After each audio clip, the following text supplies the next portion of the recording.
कोई मेरे से सवाल करे कि आप प्रधानमंत्री होते तो क्या करते, मुझे प्रधानमंत्री बनना नहीं है, चुनाव लड़ना नहीं है, पर एक आम आदमी की हैसियत से कोई मुझसे पूछे कि आप प्रधानमंत्री होते तो क्या करते, मैं प्रधानमंत्री होता तो केवल 3 काम करता, सिर्फ 3 काम। पहला काम, मैं भारत देश की शिक्षा को एक कर देता। चाहे उत्तर प्रदेश में पढ़ो, चाहे यूपी में पढ़ो, चाहे बिहार में पढ़ो, चाहे गुजरात में पढ़ो, चाहे राजस्थान में, चाहे पंजाब में, एक देश एक शिक्षा। नेता का बेटा भी वहीं पढ़ेगा और मजदूर का बेटा भी वहीं पढ़ेगा। ये शिक्षा, ये प्रधानमंत्री मैं होता तो मैं पहले देश की शिक्षा को एक करता। दूसरा, मैं सारे हॉस्पिटलों को तंदुरुस्त करूंगा पहले तो, कि पूरे देश में कोई बीमारी से ना मरे। हर क्षेत्र में, हर जिला में ऑक्सीजन बनने की सुविधा हो, हमें ऑक्सीजन की सप्लाई बाहर से ना करनी पड़े, हम ऑक्सीजन खुद बनाएंगे। हम देश में खुद जो जरूरत है, आवश्यकता है। और आपको बता दूं भैया, दुनिया में सबसे ज्यादा दवाई भारत में बनती है, सबसे ज्यादा टीका भारत में बनते हैं। यहां तक कि पोलियो का टीका भारत में बना, वर्तमान में कोरोना का टीका भारत में। हमारे देश में टैलेंट की कमी नहीं है। हम मुंह नहीं ताकते कि भैया तुम कोरोना का टीका हमें दे दो, तुम चूल्हे में जाओ, हम खुद बना लेंगे। भारत टैलेंटेड व्यक्ति है, भारत के अंदर टैलेंट की कमी नहीं है। हमने सारी दवाइयां बनाई। आज पहले वो होती थी ना, दाग दाग हो जाते तो उसका टीका लगता। आज बच्चों को जितने टीका लगते हैं उनमें 90% टीका भारतीय टीका है और सबसे सस्ते हैं और उपयोगी हैं। हम भारतीय लोग ना दवाई भी खूब बनाते हैं पर इलाज नहीं दे पा रहे हैं क्योंकि नीतियां खराब हैं। यदि मैं प्रधानमंत्री होता तो देश की चिकित्सा को एक करता, सबके लिए दवाई फ्री, सबके लिए इलाज फ्री, बीमारी से कोई ना मरे, अपने मौत से मरे तो मरे पर बीमारी से कोई ना मरे। तीसरा, यदि प्रधानमंत्री हम होते, आम पब्लिक से पूछा जाए कोई कि आप होते प्रधानमंत्री तो क्या करते, मेरा तीसरा काम नदियों को नदियों से जोड़ना। यदि आज नदियों को, बड़ी नदी को छोटी नदी से जोड़ दिया जाए तो जितना पानी बह के समुद्र में जाके खारा हो जाता है। छोटी नदी सूखी पड़ी है, बड़ी नदी का पानी बहता जा रहा है। अरे बड़ी नदी को छोटी नदी से जोड़ देने से और छोटी को और छोटी से जोड़ देने से और छोटी को और छोटी नदी से जोड़ देने से क्या होगा कि भारत में फसल ज्यादा होगी। आज जहां पानी है वहां का किसान तो सुखी है, पर जहां पानी नहीं है वहां का किसान आत्महत्या कर लेता है पानी ना होने के कारण।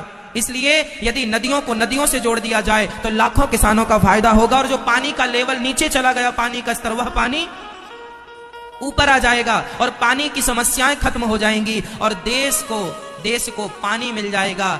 आज हमारे भारत में बहुत सारे जिला ऐसे हैं जिसमें चेन्नई का नाम सबसे आगे है कि वो सूख गई है।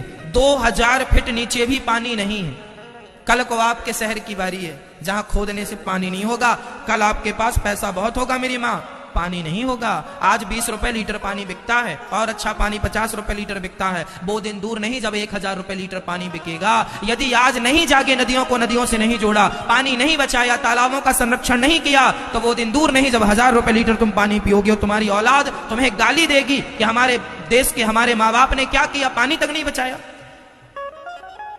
आने वाला भारत प्यासा रहेगा यदि आज नहीं जागे तो। इस जल संरक्षण के साथ साथ वृक्षों का संरक्षण, जंगलों का संरक्षण जरूरी है ताकि हमें, आप बताइए, आपको बहुत पैसा चाहिए या शुद्ध हवा चाहिए?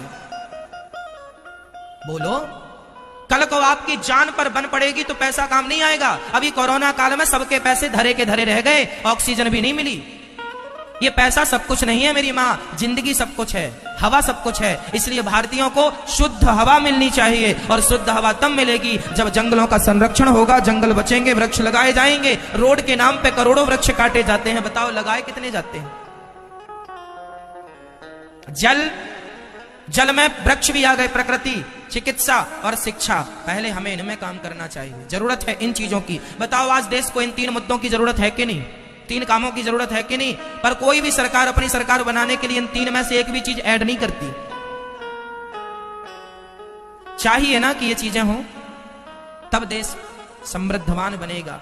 आज इन्हीं चीजों पर तो अमेरिका ने काम किया है, तो आज वो संयुक्त राष्ट्र बन के बैठा।